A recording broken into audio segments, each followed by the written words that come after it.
Ngopi, ngobrol penuh inspirasi. Dinamika hubungan industrial.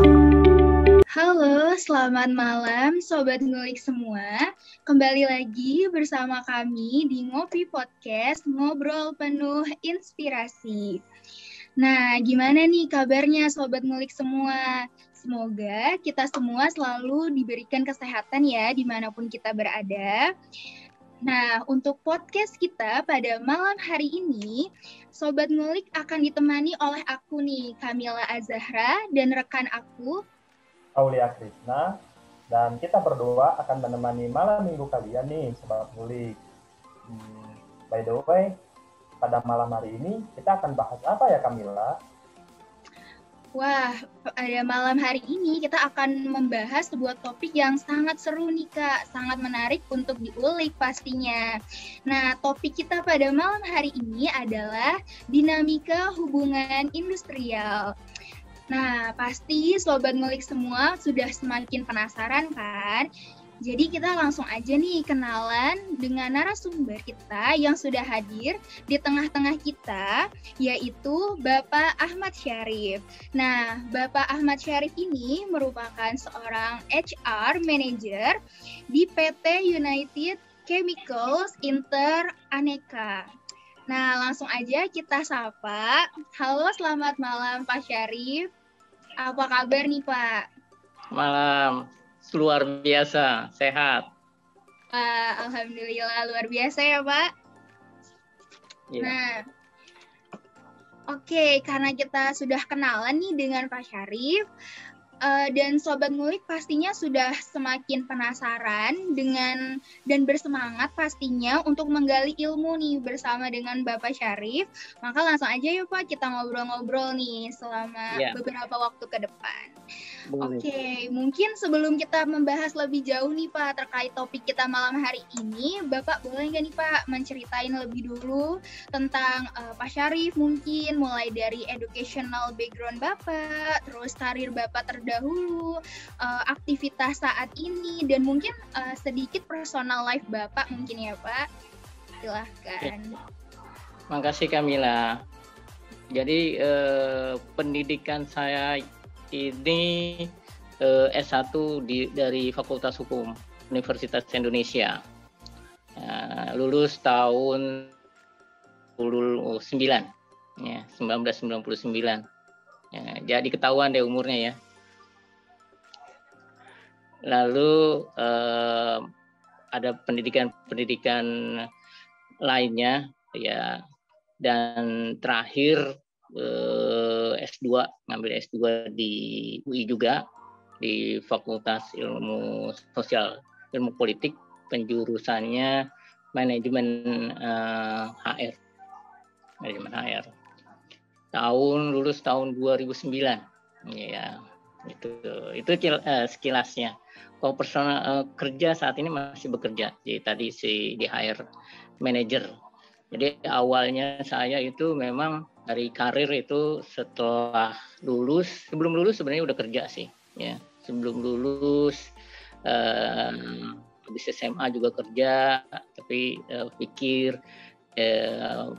pendidikan tinggi itu penting, sekolah itu penting, ya. Jadi saya berusaha mencoba lagi, ya kan, karena pada saat di awal mungkin kurang pas ya. Jadi saya beralih mencari jurusan yang saya minati ya. Saat itu saya pikir Fakultas Hukum, dan alhamdulillah diterima. Dan sebelumnya juga dalam kita biasalah mahasiswa ya, sering aktif ya, ngisi waktu luang ada aja yang dikerjain ya, yang positif kita kerjain. Dan setelah lulus saya biasa bergerak di bidang hukum ya, kerja di bidang hukum. Sampai tahun 2000, sejak lulus sampai 99 sampai 2009 ya, karena 2009 saya lulus HR ya, manajemen HR, diberi kesempatan untuk bidang lain yang sesuai dengan pendidikan saya saat itu. Jadi saya diberi tadinya legal lawyering gitu, fokus di situ, tapi setelah S2, menempuh S2, pimpinan melihat ada kesempatan ya saya ambil sampai sekarang. Jadi fokus di HR itu dari tahun 2009 sampai sekarang. Ya, itu sekilasnya. Balik Kamila.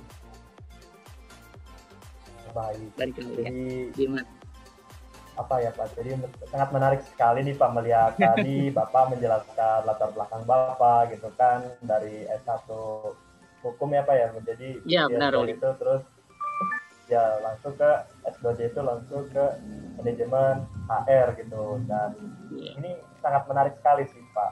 Mungkin kita bisa langsung ini ya mulai saja ya Pak ya, kan boleh.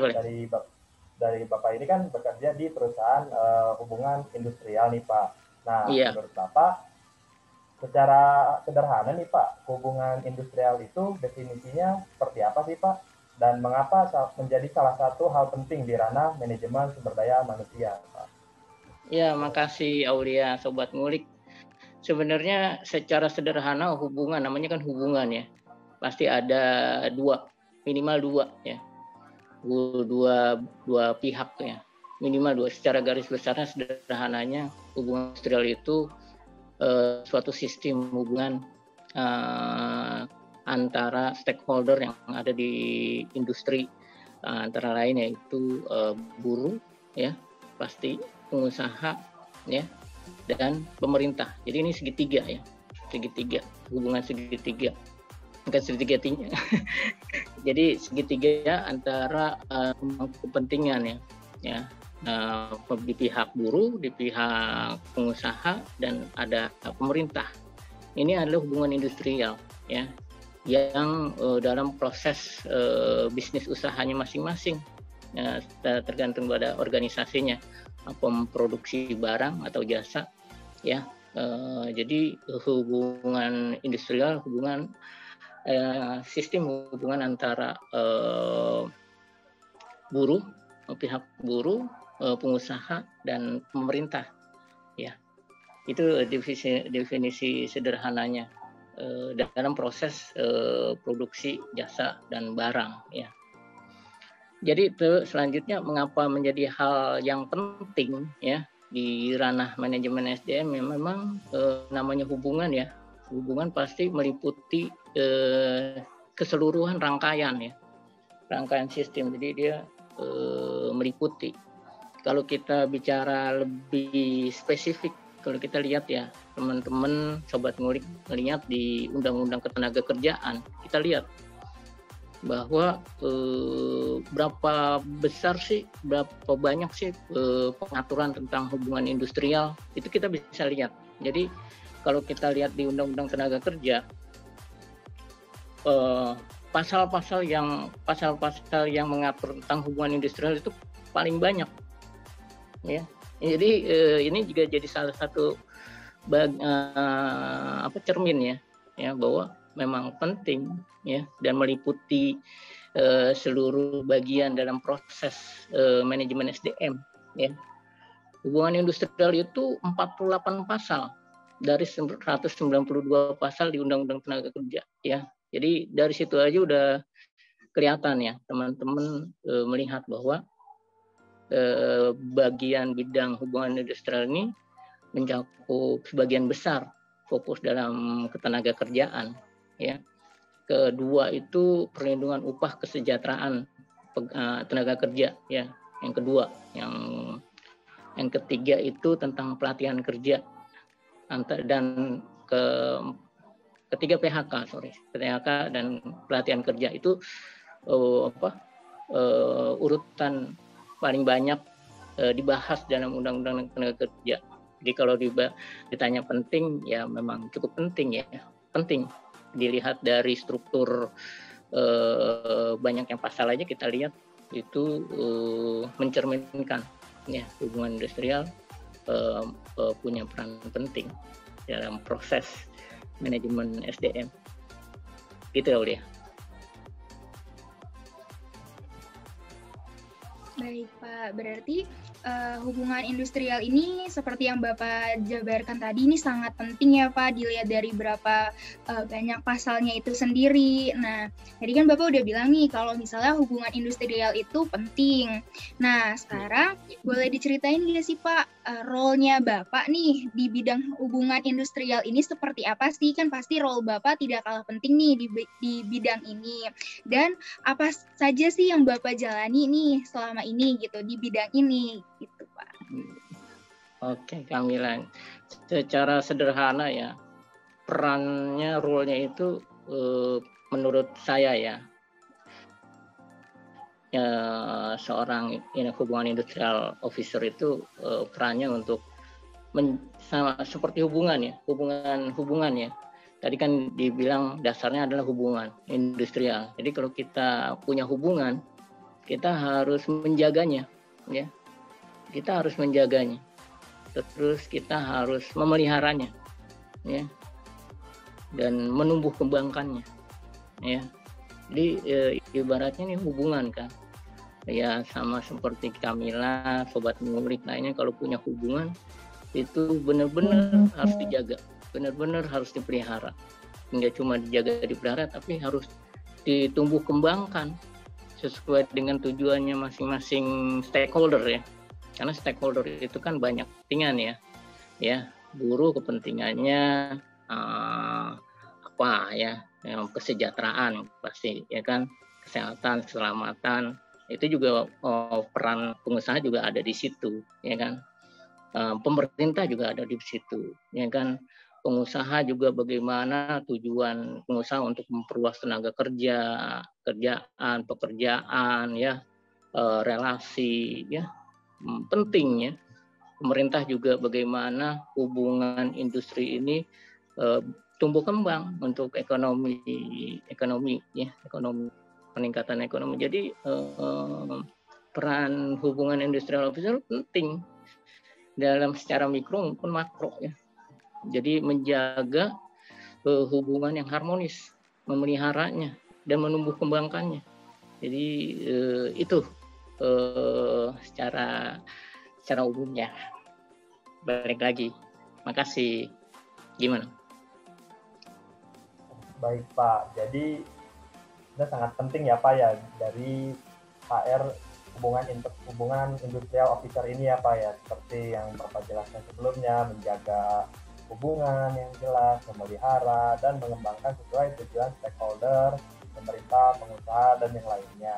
Iya. Nah, jadi mungkin itu memang sangat penting ya Pak ya bagi tercapainya tujuan dari stakeholder itu. Nah, baik nih Pak, untuk selanjutnya kan terkait dengan Undang-Undang Cipta Kerja nih Pak. Nah, menurut Bapak, Undang-Undang Nomor 13 tahun 2003 dan Undang-Undang Cipta Kerja kemarin itu kira-kira berdasarkan pengalaman Bapak, hal-hal apa saja yang paling berdampak signifikan nih Pak? Boleh sharing upaya-upaya apa saja yang dilakukan untuk mengimplementasikan Undang-Undang Cipta Kerja seperti apa aja ya Pak? Ya, makasih Aulia. Ini pertanyaannya cukup berat ya. Ya, nggak apa-apa. Undang-Undang 13 2003 dengan Undang-Undang 11 ya, Ciptaker ya, 11 tahun 2020 memang berbeda zamannya. Ya, itu kita harus pahami ya. Kita harus mengikuti zaman ya. Dan kita juga harus mengikuti apa yang pemerintah polisi tadi, yang ini unsur pemerintah ya, memberikan kebijakan terhadap tenaga kerja. Fokusnya di tenaga kerja itu kita bisa lihatnya yang signifikan itu lihatnya di aturan lebih lanjutnya, ya kan? Aturan lebih lanjut, ya. Aturan lebih lanjutnya kita lihat saat ini memang lagi sedang pembahasan RPP ya. Teman-teman juga memantau ya, teman-teman RPP yang itu aturan lebih lanjutnya, ya, aturan lanjut undang ketenaga kerjaan ya. Yang ada 4 ya, tenaga kerja asing ya, kedua perjanjian kerja waktu tertentu al-hidayah, waktu kerja, waktu istirahat, dan PHK, pengupahan, dan jaminan kehilangan pekerjaan. Ini penting ya, penting-penting semua. Tapi ada beberapa yang apa ya, krusial ya. Contohnya tentang PKWT, pengupahan, dan JKP ya, karena itu langsung berpengaruh signifikan kepada buruh ya. Tentang PKWT ya, tentang PKWT di mana boleh kontrak langsung 5 tahun ya, teman-teman bisa tahu. Padahal sebelumnya di Undang-Undang Tenaga Kerja ada prosesnya ya, tahapannya ya. Kontrak pertama, perpanjangan, pembaharuan, tapi Undang-Undang Ciptaker langsung ya 5 tahun boleh. Sampai begitu juga dengan ahli daya ya. Ahli daya diberikan keluasan ya, keluasan yang sebelumnya dibatasi sekarang lebih luas ya. Waktu kerja, waktu istirahat juga diberikan fleksibilitas ya. Waktu kerja misalnya lembur ditambah ya. Nah, yang paling disorot adalah mengenai PHK. Nah, ini menjadi pembahasan yang paling disorot ya, PHK. Jadi PHK ini komposisi uang pesangon, penghargaan masa kerja,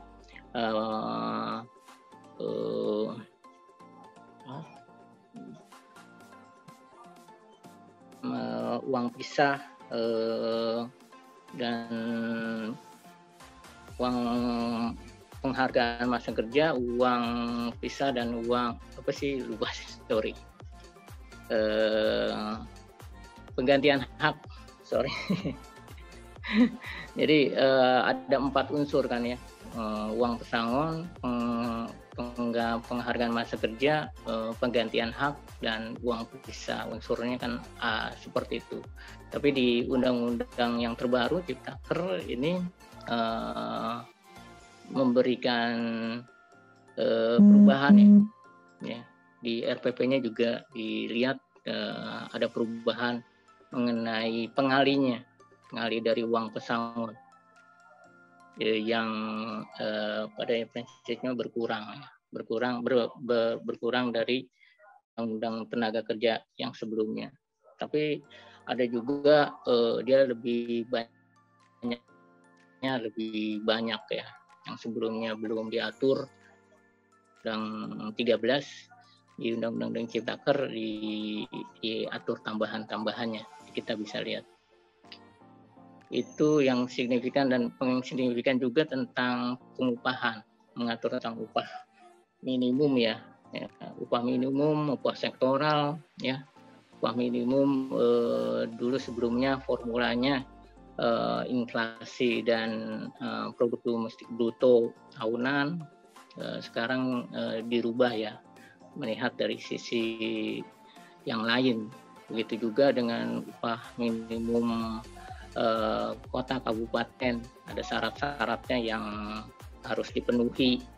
Begitu juga dengan sektoral, dulu sebelumnya ada upah minimum sektoral ya, di RPP yang baru tidak ada. Begitu juga dengan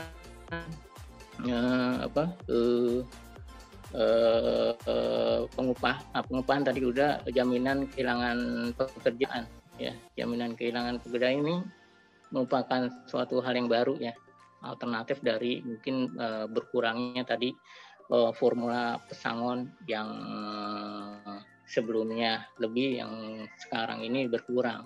Jadi alternatifnya adalah jaminan kehilangan pekerjaan, antara lain diberikan uang tunai ya, diatur lebih lanjut di situ tentang training, seperti itu sih. Oke. Itu yang signifikan perbedaannya. Sebagian.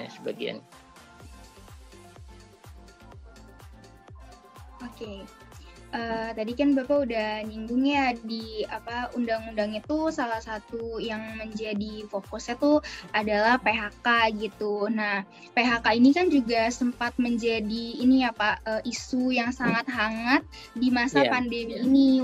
Terlebih pada awal-awal pandemi banyak sekali pemberitaan yang kita lihat di berita-berita kalau banyak perusahaan yang melakukan PHK.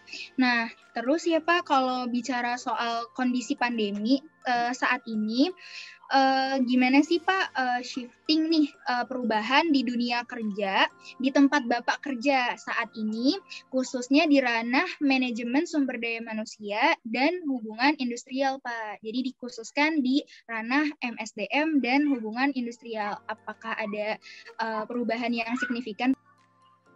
Ya pasti ya. Makasih Kamila. Ya memang dalam kondisi seperti ini kita harus menyesuaikan, harus kita menyesuaikan. Bagaimana caranya ya? Kita harus mengatur pola kerja, manajemen kerja yang disesuaikan dengan protokol kesehatan yang diterapkan ya. Ini kan ada harus 25% ya kan. Sekarang udah menjadi 50% ya. Jaga jarak ya, seperti itu harus kita lakukan karena memang itu untuk kepentingan kita juga, keberlanjutan operasional. Seandainya itu kita tidak lakukan, kalau semuanya terkena kan membahayakan juga keberlanjutan sistem kerja, operasional kerja. Jadi memang harus di-shifting, dibagi ya. Untuk kepentingan kita juga itu penting ya. Dan kita dalam bekerja juga harus mengedepankan new normal karena memang harus new normal, nggak boleh enggak, harus disiplin terhadap new normal karena ya harus ada bahwa dalam masa pandemi new normal harus kita lakukan. Nggak ada tawar-menawar lagi. Dan yang paling penting juga memberdayakan teknologi. Karena kan kita sampai saat seperti sekarang ini, ya kan, mungkin sebelum pandemi kita nggak terbiasa virtual meeting seperti ini, komunikasi seperti ini, jarang sekali meskipun kita dulu punya kesempatan, tapi kita nggak pernah lakukan, kita nggak pernah berdayakan. Tapi sekarang kita sepertinya dipaksa untuk memberdayakan teknologi digital kita ya. Jadi meetingnya jarak jauh ya, udah nggak ada lagi, nggak kena macet-macetan ya. Ada sisi positifnya juga. Terus lebih murah, lebih fleksibel ya. Kalau kita melihat dari sisi yang negatif sih pasti ada ya ada. Tapi kita lihat dari sisi yang positifnya bahwa dengan keadaan kondisi pandemi ini kita dipaksa untuk masuk ke era teknologi digital ya. Jangan kita, anak-anak kita juga seperti itu. Jangankan yang dewasa, yang anak kecil aja udah mulai ya. Jadi dipaksa untuk itu. Jadi memang kita harus hadapi. Dan ini ya ambil yang positifnya. Dan tapi tetap dalam kondisi-kondisi seperti ini memang kan kita ada rasa secara psikologis ya, bosen ya, capek ya, kangen gitu ya. Kangen gitu ya. Ya memang itu ada hal-hal yang ekses kurang bagusnya. Tapi tetap dalam kondisi pandemi belum normal seperti sedia kala, kita sebagai leaders ya harus memberikan perhatian ke teman-teman kita, rekan-rekan kita, dan motivasi. Kadang-kadang kita yang itu tadi udah terlalu lama, udah hampir setahun gitu ya, nggak ketemuan, ya tatap muka itu ya, nggak bisa kumpul ya, tetap kita harus motivasi dan kita sampaikan kalau kita ini harusnya bersyukur ya, bersyukur dalam masa seperti ini kita masih diberikan kesehatan ya. Oleh sebab itu kita harus tetap disiplin, komitmen ya, untuk menjalankan apa yang kita dapatkan saat itu. Kita masih sehat, masih bekerja, beraktivitas, makanya itu jangan disia-siakan. Terima kasih. Baik Pak, jadi memang terdapat perubahan yang cukup signifikan ya Pak ya, dari awal yang bekerjanya kita dalam satu kantor yang sama, kini harus dilakukan shifting juga gitu, pembatasan orang-orang yang bekerja dalam perusahaan gitu, dalam rangka kepentingan bersama juga gitu ya Pak ya. Iya benar. Iya, seperti menerapkan protokol kesehatan gitu kan, melaksanakan meeting secara virtual juga, dan dari dampak pandemi sekarang pun juga kita menjadi lebih maju gitu kan, lebih seperti yang Bapak bilang ya Pak, teknologi itu benar-benar harus kita adopsi untuk saat ini gitu. Jadi kita berjalan gitu dengan teknologi gitu, dan seperti virtual meeting tadi gitu, dan bisa bisa tetap untuk menjalankan perusahaan gitu kan, dan mudah-mudahan di kedepannya bisa kondisi seperti sedia kala dan bisa bekerja dalam kantor yang sama lagi gitu ya Pak ya. Mungkin selanjutnya begini Pak, menurut Bapak nih, tantangannya seperti apa sih Pak bekerja di hubungan industrial itu, dan apakah boleh dimasuki oleh semua bidang atau semua jurusan gitu kalau dari kuliahnya gitu, dan apakah perlu spesifikasi tertentu ataupun sertifikasi yang lainnya Pak? Iya, makasih Aulia. Kalau bicara tantangan, yang pasti kita apa ya? Yang paling utama adalah tantangan digitalisasi ya. Gimana kita menghadapi digital, perusahaan-perusahaan yang kita tahu juga kalau dia tidak menyesuaikan dengan perkembangan zaman ya, dia banyak yang sudah hilang ya. Contohnya kita tahu Nokia, dulu Nokia sebesar apa gitu ya, hampir semuanya menggunakan HP Nokia ya. Saat ini Nokia tidak ini sudah sangat kecil lagi ya marketnya. Sekarang Samsung, Apple ya. Di digitalisasi, era tantangannya di era digitalisasi. Kedua, kita melihat tantangannya dari sisi supply-nya juga, supply tenaga kerja ke depan kan sudah masuk era post milenial ya. Sekarang ini milenial ya, teman-teman Aulia kan milenial. Tahun 2020 disebutnya apa ya, lupa saya namanya tuh, generasi apa ya. Jadi antar generasi ini kan memang berbeda-beda ya. Generasi saya, generasi bapak saya, generasi teman-teman ya, ini generasi-generasi yang berbeda karakteristiknya ya. Jadi ini juga menjadi tantangan ke depan. Perusahaan harus bisa menyesuaikan dengan digital, virtual, milenial ya, dan kondisi kita yang saat ini yang kadang juga sering berubah-ubah, beda dengan kondisi saya, mungkin orang tua kita yang kondisinya perubahan itu lebih lambat ya. Tapi kedepannya itu perubahan itu sangat cepat ya. Nah ini tantangan juga buat nanti teman-teman, nggak cuma di bidang hubungan industrial, tapi yang lainnya juga ya. Perubahan-perubahan yang sangat cepat, tidak bisa kadang susah untuk diprediksi ya, unpredictable ya. Terus persoalannya juga kompleks ya.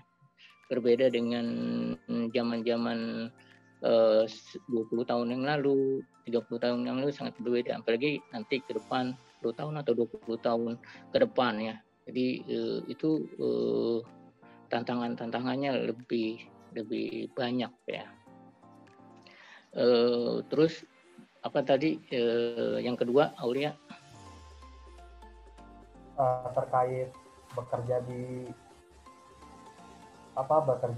hubungan industrial ini, bisa semua jurusan bisa masuk gitu Pak, atau harus jurusan tertentu dan punya sertifikasi tertentu nih Pak? Ya, kalau secara umum sih tidak ya, secara umum. Tapi bisa jurusan apa aja bisa. Ya. Tapi memang yang paling kita kan harus ada kecocokan ya, kesesuaian ya. Kita harus lihat kesesuaian kompetensinya, cocok apa enggak gitu kan. Yang paling cocok memang jurusan hukum, manajemen itu cocok, psikologi ya, psikologi cocok, humas ya, karena intinya kan hubungan ya, hubungan pasti ada komunikasi ya, komunikasi yang baik, hubungan yang baik ya. Humas juga bisa gitu kan, tapi harus dipahami, harus tahu tentang aspek hukumnya bagaimana ya, manajemen people-nya bagaimana,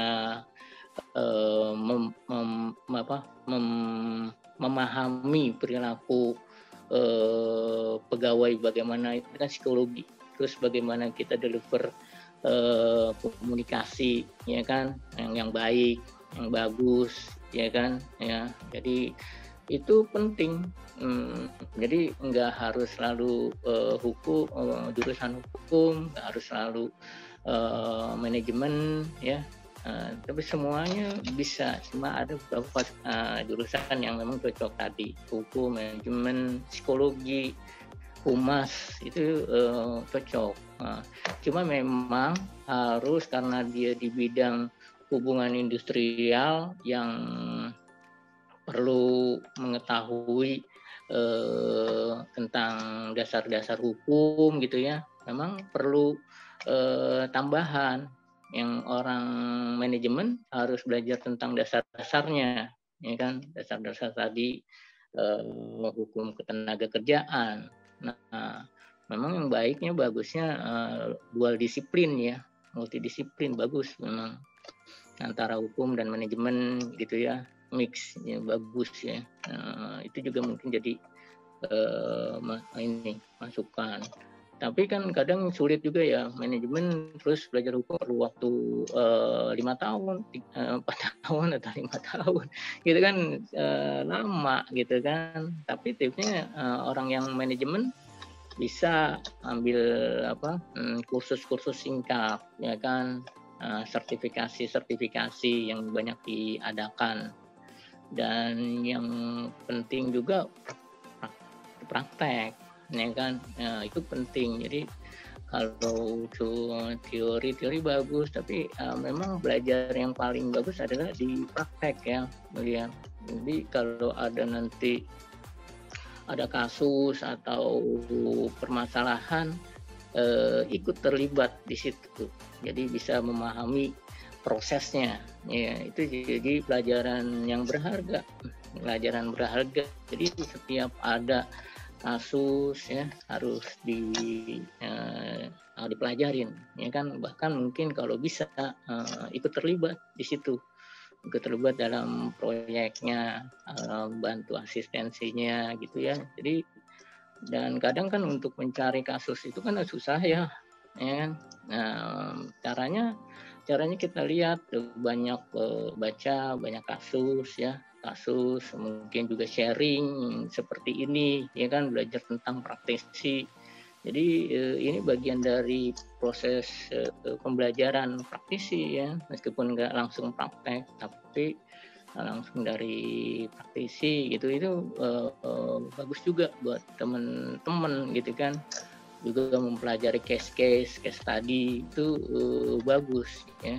Kalau bicara teori pasti teman-teman udah bisa mempelajari lah ya kan, baca bukunya, hafalkan, ya kan, itu ya. Tapi jangan berhenti di situ, harus lebih ditekankan pada prakteknya, karena itu akan mempengaruhi skill teman-teman ke depannya. Terima kasih.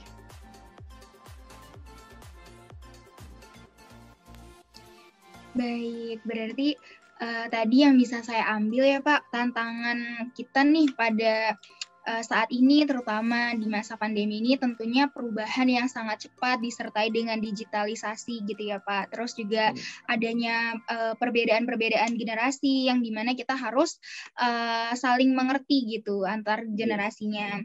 Terus juga tadi Bapak udah ngasih tahu nih, sebenarnya bisa aja dari jurusan apapun bisa untuk masuk ke dunia HR dan hubungan industrial, akan tetapi lebih baik jika memiliki kompetensi ya Pak ya, tentunya seperti aspek hukum, manajemen people, dan komunikasi yang baik gitu. Dan penting juga untuk berlatih nih atau belajar dengan praktisi, belajar case-case yang real gitu ya Pak. Jadi sebenarnya siapa aja bisa, asal mau belajar, asal memiliki kompetensi yang sesuai dan dibutuhkan gitu ya Pak ya.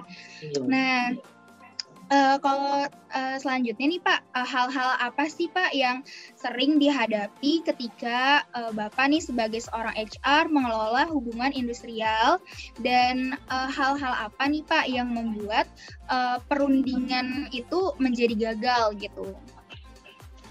Iya, alhamdulillah, terima kasih. Jadi kalau tadi apa yang harus yang sering dihadapi dalam mengelola hubungan industrial ya. Pada intinya dalam mengelola hubungan industrial simple aja, Amila. Ketika kamu punya hubungan ya, kamu harus dipercaya. Ya. Simple. Jadi ketika hubungan kamu harus dipercaya, trust. Harus kredibel ya. Nah, untuk membangun trust ini kan nggak mudah, ya kan? Membangun kredibilitas itu nggak mudah. Dan caranya ya memang harus dari diri kita sendiri, ya. Dari diri kita membangun kepercayaan dimulai dari diri kita, ya, tentang kompetensi kita, ya, tentang karakter kita, ya. Itu kita harus kuat, ya. Karakter, kompetens itu memberikan kredibilitas ke kita, jadi trust. Jadi ketika kita menyelesaikan, menjaga, memelihara hubungan industrial akan lebih mudah ya. Itu jadi modal penting dalam prosesnya. Tapi juga bukan berarti kepercayaan aja terus kita nggak bisa kita lepas gitu, tapi harus ada juga prosesnya ya. Bagaimana kita melakukan perencanaan, ya, perencanaannya harus matang, harus bagus, targetnya juga harus smart, ya, specific, measurable, achieve, reasonable, ya, time frame, yang seperti itu, targetnya juga harus dibuat. Jadi proses manajemennya ada, ya, jadi penting. Tapi dimulai dari diri kita. Terus bagi kita merencanakan bagaimana prosesnya untuk mencapai target yang kita inginkan. Jadi, dan terakhir jangan lupa berdoa.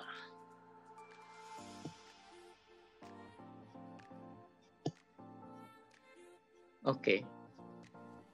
Oh, baik Pak. Jadi sebenarnya banyak hal gitu ya yang harus ketika dihadapi dalam hubungan internasional, seperti yang Bapak tadi sebutkan, seperti yang terkait kepercayaan gitu kan, kepercayaan terhadap kita dalam mengelola hubungan, memelihara dan juga mengembangkan hubungan supaya tujuan dari yang stakeholder itu kan sebenarnya bisa dicapai gitu ya Pak. Dan juga ketika kita melakukan perencanaan ini agak menarik sih Pak, sebenarnya kayak melakukan perencanaan yang berbasis smart ya gitu ya Pak, harus spesifik, measurable, achievement, reliable gitu, dan itu mungkin bisa menjadi penunjang juga gitu untuk mensukseskan segala kegiatan yang ada di hubungan industrial gitu. Dan yang paling penting yang kata Bapak itu ya paling penting banget buat kita juga ya, jangan lupa berdoa seperti itu.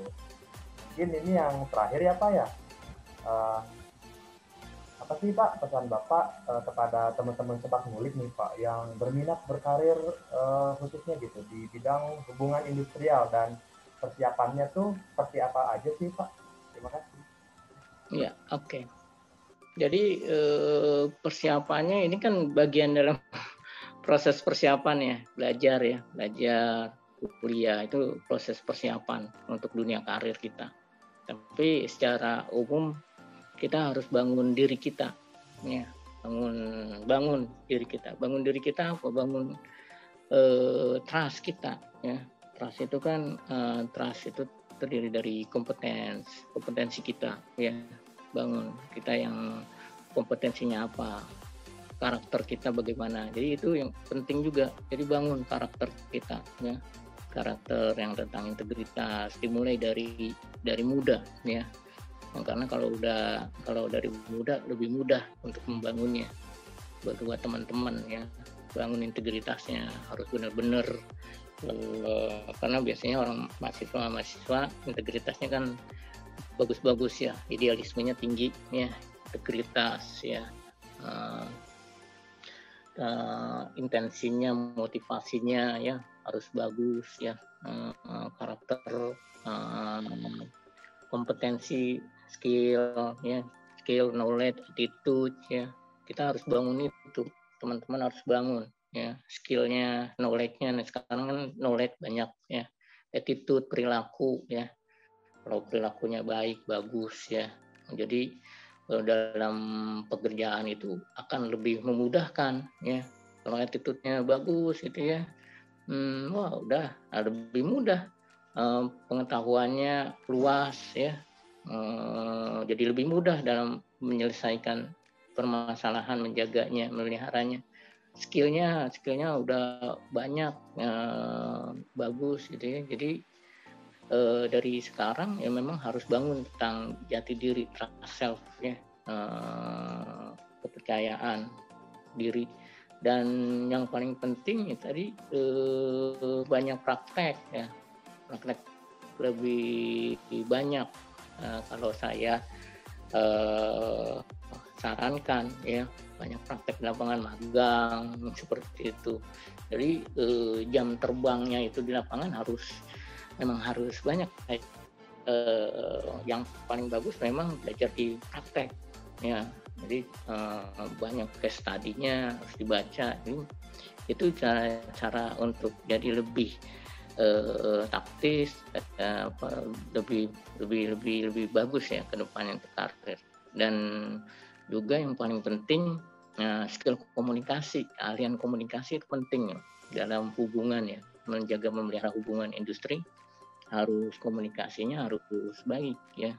Makanya mau komunikasi kan ada verbal, ya, verbalnya harus baik, bagus. Kadang kan ada yang kalau ngomong kayak pembawa acara, kalau ada yang itu enak gitu, ya. Jadi orang, oh ya, jadi itu penting, ya, komunikasi itu penting dalam hubungan. Terus juga penulisan, ya kan, kadang nggak harus selalu verbal. Kita harus bisa juga menulis secara baik, ya kan, presentasi secara baik itu penting agar mudah memahami apa yang kita inginkan. Dan kalau sudah skillnya udah bagus itu kan, keahlian komunikasi yang non verbal, non tulisan juga dia udah tahu. Jadi ngelihat gerak geriknya aja udah tahu gitu, ya, karena dia udah biasa gitu, ya, tentang komunikasi, ya, kenapa dia diem, kenapa dia cemberut gitu. Makanya orang-orang psikologi, ya, jurusan cocok juga dalam hubungan industrial. Dia punya kelebihannya di situ. Jadi persiapannya ya itu dari sekarang memang harus bangun integritas kita, ya, dari masih muda, ya. Skill, knowledge-nya, attitude-nya harus dibangun, ya. Mengenai knowledge kan pengetahuan teman-teman apalagi zaman sekarang bisa dicari di mana aja, ya, terbuka, luas. Yang paling penting yang tadi, ya, praktek di lapangan. Kalau memang bisa magang, ya, jam terbangnya diperbanyak. Yang seperti itu sih. Kalau dan komunikasi harus ditingkatin skill komunikasi. Itu masukan dari saya. Boleh. Baik Pak, jadi memang banyak hal gitu yang perlu kita siapkan gitu. Kalau misalkan kita sudah berminat nih sama yang namanya hubungan industrial gitu kan, seperti yang Bapak bilang, menyiapkan knowledge, skill juga, dan juga memperbaiki attitude gitu, dan juga kita harus mengembangkan diri menjadi lebih baik lagi gitu, dan banyak hal yang bisa kita lakukan gitu. Selain itu misalnya supaya kita lebih siap lagi nih ya, kita bisa melakukan magang gitu kan, mempelajari banyak case study, bertanya kepada pakar atau ahlinya gitu. Dan yang paling penting yang namanya hubungan industrial tidak lepas dari yang namanya komunikasi gitu kan. Awal-awal bahwa hubungan industrial ini menjaga, memelihara, dan membangun komunikasi dari beberapa pihak seperti yang disebutkan kayak stakeholder, terus pengusaha, dan juga tenaga kerja yang ada di perusahaan tersebut. Seperti itu.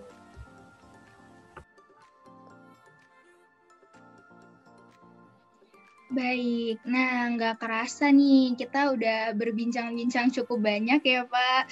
Banyak banget ilmu dan informasi dari podcast kita pada malam hari ini. Terima kasih saya ucapkan kepada Bapak Syarif yang telah menyempatkan hadir dan berbagi ilmunya kepada kita semua nih Pak. Mudah-mudahan apa yang kita bicarakan ini banyak bermanfaat buat kita semua. Amin. Pastinya nih Pak, banyak banget manfaat yang bisa kita ambil dari perbincangan-perbincangan kita tadi. Nah, saya juga ingin mengucapkan terima kasih kepada Sobat Ngulik semua yang sudah mendengarkan podcast kita sampai akhir nih.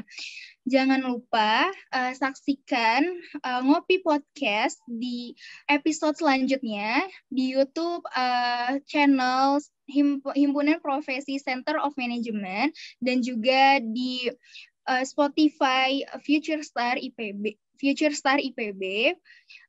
Sekali lagi saya mengucapkan terima kasih dan sampai jumpa Sobat Ngulik semuanya. Terima kasih untuk Sobat Ngulik yang udah ngedengerin Ngopi Podcast kali ini. Dan jangan lupa untuk tetap stay tune di Ngobrol Penuh Inspirasi selanjutnya. Bye-bye!